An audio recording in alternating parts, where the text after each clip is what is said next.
Today, it is my privilege to welcome you to the official launch of a new benefit from the National Health Fund, the Breast Cancer Receptor Studies Benefit, which will play an important role in the treatment of patients with breast cancer.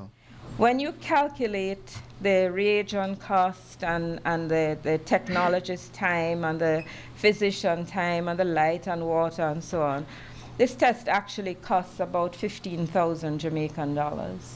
For many years, we charged $6,000 to do this test. The recent subsidy by the National Health Fund of $4,800 has allowed us to reduce the burden on the individual in terms of the cost. Today, we are applauding the efforts of the National Health Fund in providing this financial benefit to our many breast cancer patients, most of whom are indeed financially challenged. I know that I speak for them when I share that we are truly grateful for this subsidy which covers this mandatory screening. The doctors, our patients, we really are grateful to the NHF for the work that you all have been doing over the more than, I think, 10 years now. I think it's closer to 12, 10. The 600,000 plus persons who have benefited and continue to benefit.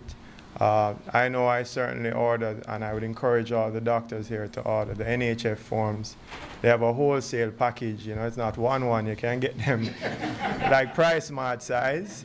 And I, you know, try to find as many people to sign up as I can. This new benefit will cost us a few pennies, but what is it as it relates to life? The NHF's coverage of breast cancer, of breast receptor studies, I beg your pardon, is timely and in keeping with the policy of the government through the Ministry of Health to improve cancer care delivery and increase patient accessibility and affordability.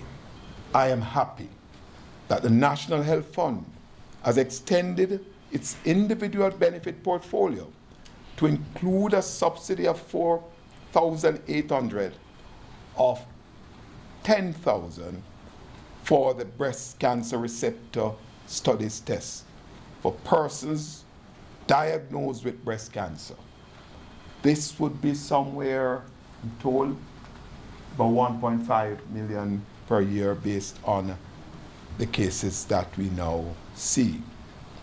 I think that this is a monumental step for us and will go a far way in saving lives and improving the quality of life of those affected by breast cancer.